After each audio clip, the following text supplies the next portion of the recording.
well, it's probably someone like Open Door or some sort of virtual buyer, right? Like they're. Oh, I thought you meant like a Zoom meeting where they like you were showing them the house.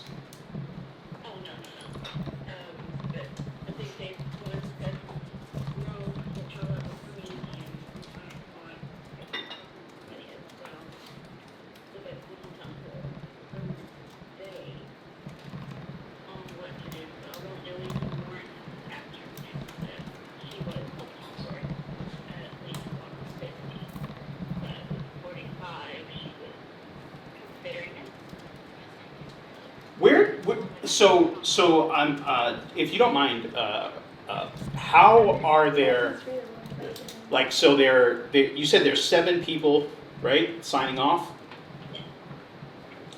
but then your aunt and uncle are involved.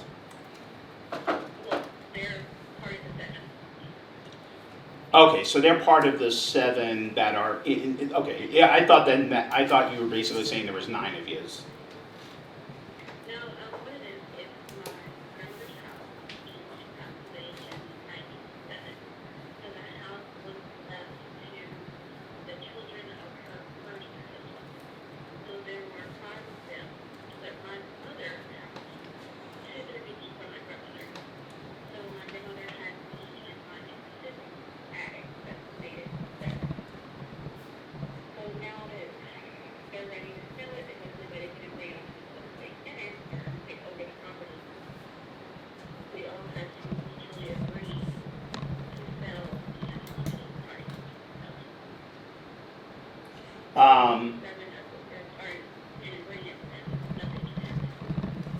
Okay.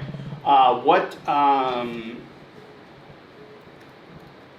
trying to figure out where the 150 came from.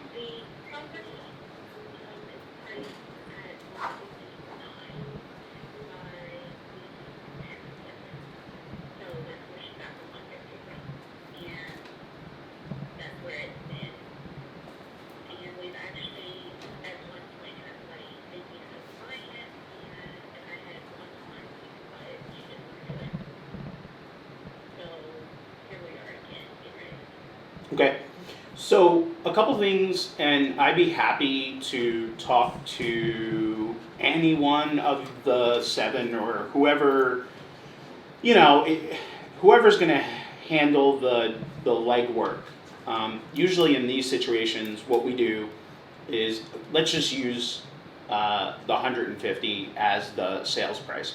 So once we agree on the price, we type up a Texas Real Estate Commission, a TREC contract, just like any realtor would, right? And so I could have all 7 of you e-sign that, like docu-sign that if you wanted. I mean, I don't have to make it that difficult. We can have one person sign it and get title open. What happens is that after we sign and agreeing on the price, we send it to the title company. I assume you haven't spoken to any title companies or like no one's done any title work yet? Not this year, we have not. Okay. So we use Mutual Title. They're actually in Sunnyvale. So you're right on the border. Well, like we do a mobile closing and make life easy for all 7 people. Y'all don't have to meet at the title office and all sign. Like everyone can sign individually wherever they are. I've had people sign from jail before. Like it just depends on everyone's situation, right? So so we do the TREC contract, and then we send it over to title, and title starts to go through the chain of title, and they're the ones that basically decide who the signers are, right? To transfer the house from y'all to me. So they may determine that, hey, we all actually only need 5 people's signatures. Perfect, right? Like, I mean, you guys could split up the money however you want. Oh yeah, no, we've already done that part. That's been done, and it is been decided that all sections have been done. Okay. But yeah, so that's who, like the title attorney is the one who decides, hey, this is who needs to sign. So if all 7 have to sign, again, that's not a problem for us. As for the 150, I know that DCAT is saying, the tax value is saying it's 159 or whatever, but one of the things, and this is what makes me a little bit different than most buyers, is I can kind of find value in weird assets, weird houses. So don't be offended when I say this, but this house is not the average 3-bedroom, 2-bath tract home in a subdivision, right? It's not, it's not a newer construction home. It's in need of great repairs and it's full of stuff. I don't have to tell you all this stuff. The other thing that makes this property weird is its location, is that it's like sandwiched in between those lots that actually have the frontage to Chisa, and you don't. You're like you have a little driveway that gives you access to your lot, right? Yeah. So it's not necessarily like the most marketable property out there.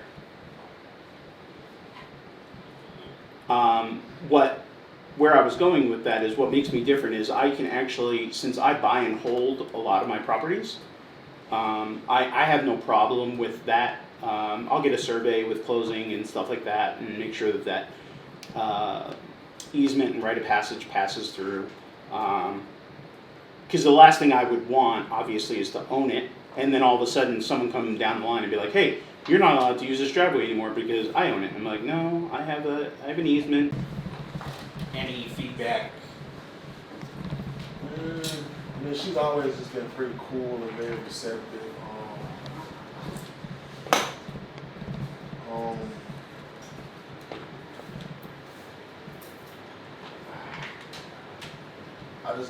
I mean, it was kind of like when I talked to her, it was very, I let her know what we could pay for it. She's always kept saying like her aunt and her uncle were kind of like the main final decision makers. Mm-hmm. So she just kind of kept, sending it back to them, and I just always just try to be nice and respectful, and I just keep following up with it. I think it's been since last week, and I probably been following up with it maybe 2 or 3 times. More so, how did I do? I was more so criticism Right. towards me and her and the rapport building and all that. I think you did great, like as far as like kind of breaking down, shattering their world where you said, well, they wanted 150. Yeah. I think you did really good as far as breaking that down, kind of letting them know, hey, we're definitely not going to buy that. I forgot what you said, but We're not going to come close to that. Yeah. right, we're not going to come close to that. I think that was very good as well. Also, we use what Jessica told me with the Tony special about we're not going to be your highest offer, but we will be the best offer. And you was like, we close 100% of the time. Mm-hmm. That's definitely something I'm going to take away and use that to my advantage as well. And then one thing I did notice is that she identified it to you apparently, was that the aunt and uncle are kind of leading the pack in making the decision. Right, now what I thought it was 7 heirs and they were just like overseeing. Yeah. But now that I know they are actually a part of the 7 heirs. Yes. So now, and so we know that they're the drivers per se, right? Right.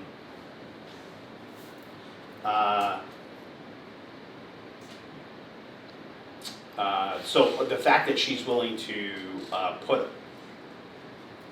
try to at least get them on the phone with you Mm-hmm. is huge, Yeah. right? Yeah. So I think, that deeper, something tells me that they had it under contract Mm-hmm. once before, because they've already, she knows who needs to be the signers. Oh, we already decided that. Mm. And my question was, has title looked into this at all? And she said, not this year. Okay. That means that sometime, somewhere in the last, 3 to 5 years. right, they've had it under contract with someone. Right.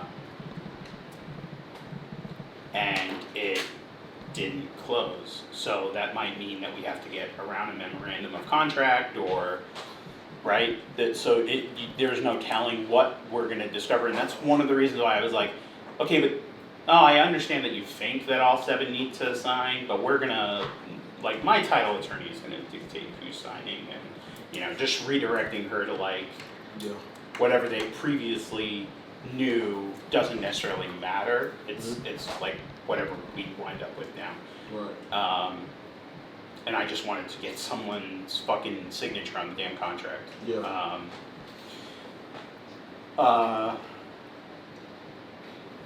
What about do we want to follow up with the Quinlan lady? Let me talk to you, just because I wanted you to deal with the decision maker. Whenever I have someone who's like in jeopardy of losing a house, I always wanna get on the phone with them myself and say, hey man, this is the situation. I'm not here to tell you what you want to hear. I'm here to tell you what you need to hear.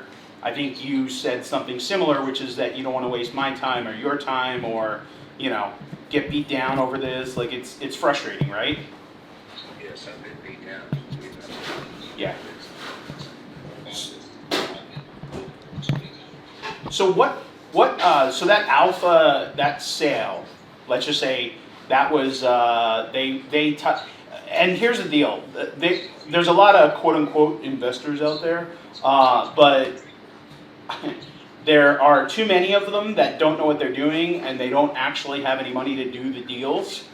So they try to do showings, and then they try to mark up, so they buy it from you for $100, and they try to sell it to Bob for $5,000 over that to make a quick $5,000 payday, right? So I'm not that guy. I am the buyer. I am the closer. It's my money. What I say goes. So if I'm putting my name on the contract, I'm closing on it, right? I don't sign a contract with you and then come back and try to renegotiate. If I sign a contract with you, it's done. We close in the time frame that we set up front, and I perform. I might not be your highest offer, but I am your best offer, because we close 100% of the time.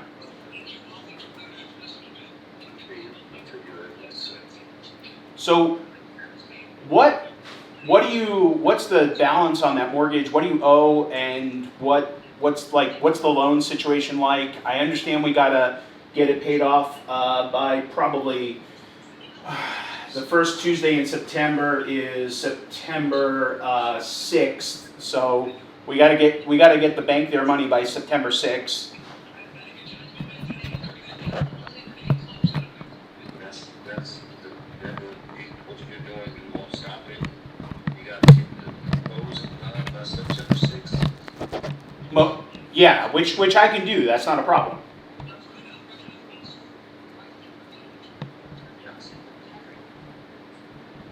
I've done it where I've closed and stopped foreclosures 48 hours before the sale date. So I'm not concerned with that.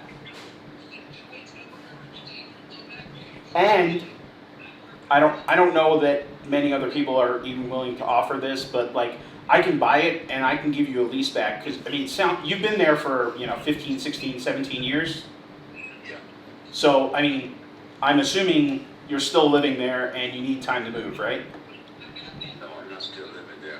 Okay, it's vacant? Yes, it's vacant. Okay. All right. Well, Vandalized, rear bedroom windows knocked out. They've been boarded up. That's water damage in the media room of the rest of the house is intact. We work, yeah, everything else is brand new appliances as well, but the drywall is half a lien on it for their work that they did. Yours, we combined, and vandalism that didn't even report it to the insurance company. There's a lot going on. And, breaking in, Dennis is 59, they say it's 69. I don't know how it went up 10,000 for a HUD project case, HUD loan back in 2014. Okay. Out of stuff. So, everybody that's walking right now and know about this because it made them big, but the market is dropping. You're in a less focused guy that I'm in bed with right now, and the other company, which is Alpha, they have withdrawn from the running, but they still have my title or the title on the house in their budgets. I'm calling it budgets now because they refuse to go up. They went down or to just stand over, wait for things to happen. They're not trying to do nothing for themselves because they're locking it up, and everybody have to go through that. Yeah, it's called a memorandum of contract, and I'll work on that myself. Like I said, there's not many things that I cannot solve, and there's not many investors that I don't know. And I'm not like gloating and like, you know, saying that like I'm a big bad investor. I don't work for a giant company. This is my company. There's like 4 of us here. Like, I just have been doing it so damn long that I'm, you know, I know what I can and cannot do. How much, you mentioned the mortgage went up by whatever, 10 grand or whatever. How much do you think that balance is? Approximately. We could just talk in approximates. You don't have to like stress over finding real numbers.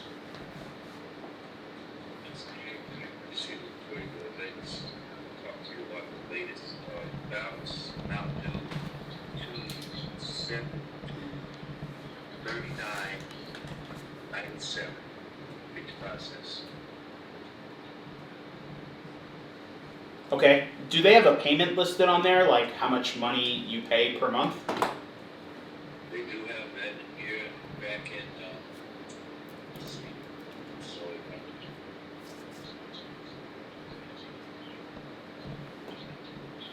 in February 22, it was 1764. Then they went up on it another $180 March 1st, 22, 1944. Okay. Why this question is coming just because I'm curious. I'm not trying to be rude. Why is the house vacant? Did you just get behind it and think that like they were gonna make you move regardless, or what happened? Well, I moved in because I couldn't make the payment. I knew it was gonna have to do something. I've been trying to sell it all this time. Had realtors trying to sell it. They was trying to broke it off. They were trying to show the house was sell it to anybody, but they're afraid of the broker. That didn't turn out well. They gave up on it and left it alone. Okay, then I've had like half the cash buyers. They came in and looked at it, made an offer, $290. And since then, they have lowered it to 225 or 250. And they then they just turned around and didn't even give a time to sign. They just said, okay, no, we're just going to back out of it. We're going to take ourselves out of running because they still have my title on their lockers. Yeah. So that's Alpha. Who are you dealing with right now? You said there was somebody else after them. Louise, this company is called,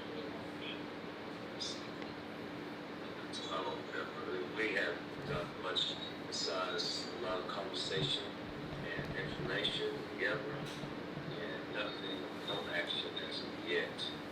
Let me see if I can find everything that's now.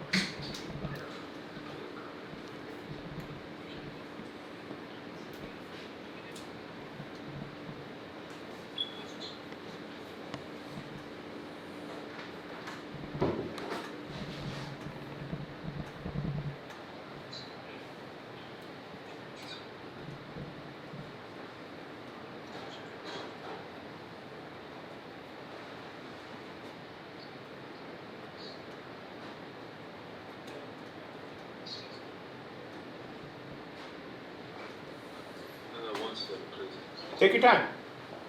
30 plus lenders. And Was that 30 plus lenders? get the hard money or private money and trying to learn their leverages. Right now it's a real basic setup, like I just go out, get a couple of deals and say, hey, here's what they're asking for, who's got the best terms, try to sell them on that. And you're just getting, you know, the point on that type of, like a point origination Yeah. type thing, right? Yeah, just a split, just 2 points, I get half, they get the other half. So it's a 50-50 split on the points. So if you only charge 1 point, you get half a point. Or you have to charge 2 points. See what I'm saying? Yeah. Have to. Yeah. Yeah, that world's about to get very, very, very, very competitive. It's already competitive, but the world is about to get even more competitive.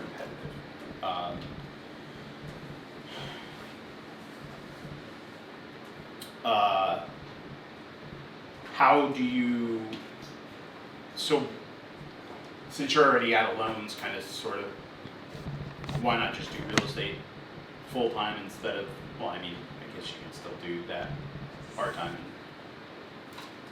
and make a point here and there, but what side of real estate do you want to get into outside of loans? I've thought about getting into just straight rentals, Okay. single family. Probably need some help too, just figuring out my buy box and what would be a good starting point. And find properties that fit it, go from there.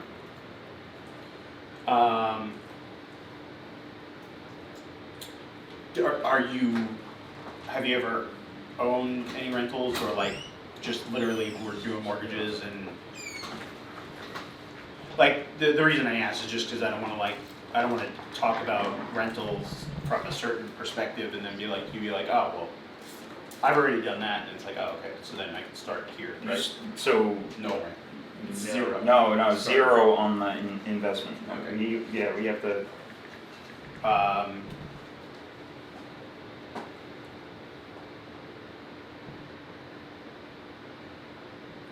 So some of the questions I'm about to ask are like kind of the basic qualification questions you would ask one of your borrowers, in the sense of like,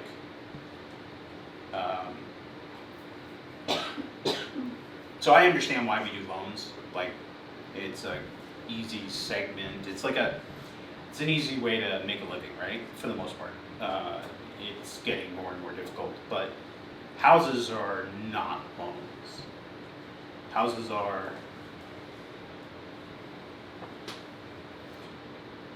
I've done both, and I would rather do houses than loans. Because I don't have to deal with people in the house sector, right? In the loan sector, you're dealing with like people and emotions and all that stuff. But when it comes to houses, like, I deal with clients. yeah, it's just different, you know. Even when I'm dealing with tenants, I know the rules, I know, I don't want to say the law, but like I know what I do know, more than a lot of other people, so I'm pretty comfortable in the house world. When it came to loans, like I hated that I couldn't make the decision.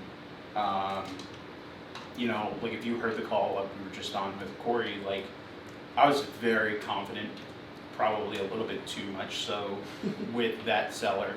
But in the loan world, like I could never be that confident because you're always going through underwriting, right? Like you're going, like unless I was stroking that check for that loan, like it's a whole different beast, right? So you can never be that confident, even if you have an automated approval or, you know, like someone, the underwriter says yes, like if someone farts in Greece, the fucking world ends tomorrow, like that person's not getting their loan, right? Yeah. So I do appreciate the real estate side of things a little bit more than the loan side of things. I'm gonna circle back to you in a second. What's up with this Halton City deal? I just hadn't spoke to her since really the last time I called her. She didn't answer.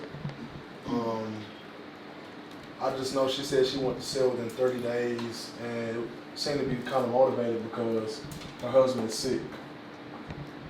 And yeah, that's pretty much it. So she said she wants to sell in 30 days or less. It's not on the market. She told you a number. She told me 380, yeah.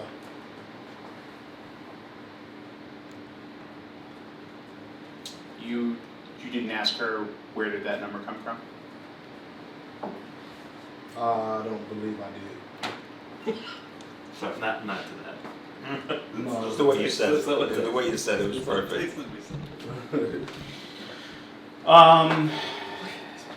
See, I can't help you if you don't ask him all the qualifying questions, No, yeah, I definitely agree. right? You're So time out. Where's we should just have a call sheet then, and with like. We have scripts. That's like a rookie mistake on me. Yeah, like no, that's a but- super rookie mistake on me that I know. Is there You know, specific items that we need though, right? Like that's my question. Yeah, he knows. He knows what I'm gonna ask him, and he knows that I'm gonna shit on him because he knows he can't answer the questions to review the deal. So my question is, So should we have a call sheet for notes, Yeah. right? For like an easy like. we Okay. do. It's in our tools in yeah, our that was like toolbox, that's all me. right? You know, So like- so we have them uploaded, do we not? We do, we Mhm. have one, and it has So- like 4,000 million. So that's my boxes on it. that's my question. But So yes, it's why there. aren't we using the call sheet? Do we need to go back and review the call sheet? These are No, questions it's that I'm good. bringing up. No, It's Yeah. good. No, it's not. That's just But, literally all me. Like, I'm is not it, supposed to. like, is it, do we need printouts of it, or like? Yeah, no, I- That's what I'm asking, like, what's gonna make it more usable? I What think- makes it more user I friendly? can make a goddamn. We can go to Kinko's and make it a goddamn pad and fucking just. I think throw it. until you know and you can visualize that call sheet, you should be filling it out by hand every time you're on the phone, right? So like if you print one right now and just hand it to him, like he'll see all the questions that I can visualize that call sheet. I can visualize the backside of that call sheet and look at the math and how to break down the repairs, right?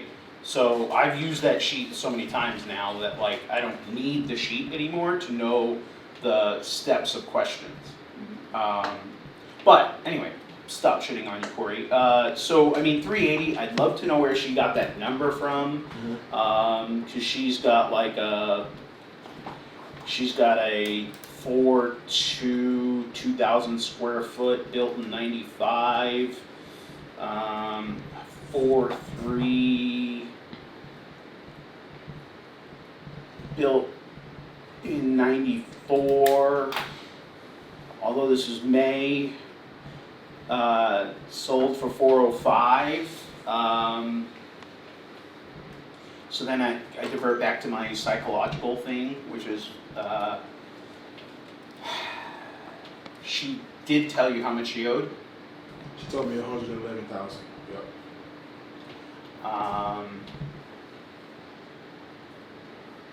So she, in her brain, I wonder if she's trying to net like, 200 or something like that, 250, thinking that she can go buy something smaller, pay cash for it, not have to qualify for a loan, Yeah. and then, if her husband dies, she has a free and clear house. That could be what she's thinking. I don't know. She hasn't listed it yet. It's not on the market. Yeah. I'd be happy if you want to call her now. When was the last time you talked to her? I think August 2nd.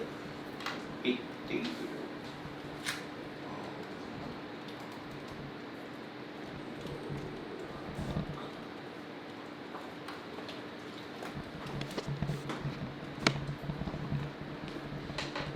Also, the other lead in New Mexico. You think that's worth chasing?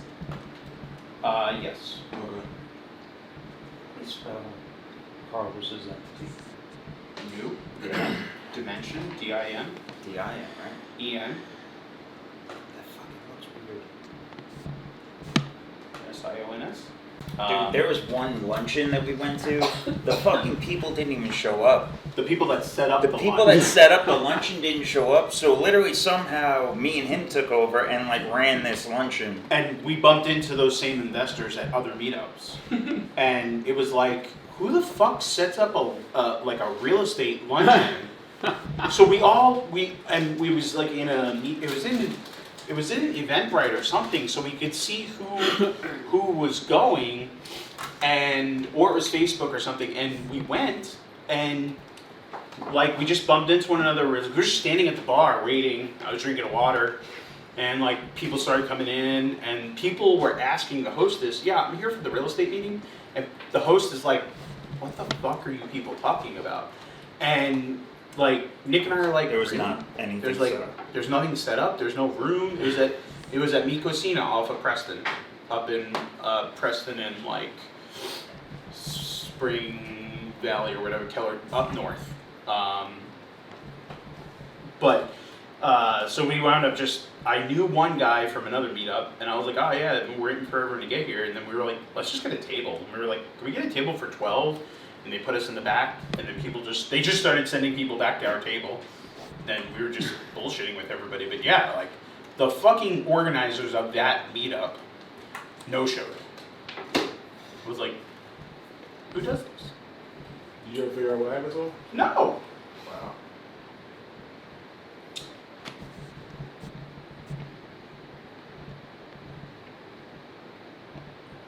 We need TJ. We need to find out when TJ is going to Bonneville tomorrow. I sent you 2 links, right? They're Like how that, Eventbrite. you stopped dead in the tracks of a story for that. I thought the story was over. I thought, did we ever find out? No. That seemed like a pretty good bookmark. Something else came up. Work came up. Tom, Sorry. can you get me into Garland tomorrow? I'm trying. I work. I haven't heard from. There's so one thing that I did, right? Like Eventbrite, if you can like pre-vet them beforehand, before you even get to your broker and say, hey, I have this deal, what can you do, right? So, because you can run kind of analysis and you can kind of talk to the borrower in a sense like, hey, these are some things that I can provide. Like your deal, right? The numbers you're providing, this is what it would look like. Does this look good? Let me go confirm it, right? Then you can go and actually get some pricing and say, no, unfortunately, because of these reasons, right? They're going to come back and say, hey, the rehab looks too light, the credit score was low, the borrower doesn't have enough reserves, whatever the reason they might kick back to you, that the LTV is lower or the rate went higher. So, but I mean, there should always be standards, right, that you can pitch. 12 and 2, 12%, two points down, 2 points origination, and then like 70% ARV minus repairs. I would do 90% LTC on the purchase price. This way, they're bringing 10% down. So that's I 5. mean, any lender, any broker That we have to program that you go 1, to, 2, 3, 4. that should cover it, that down.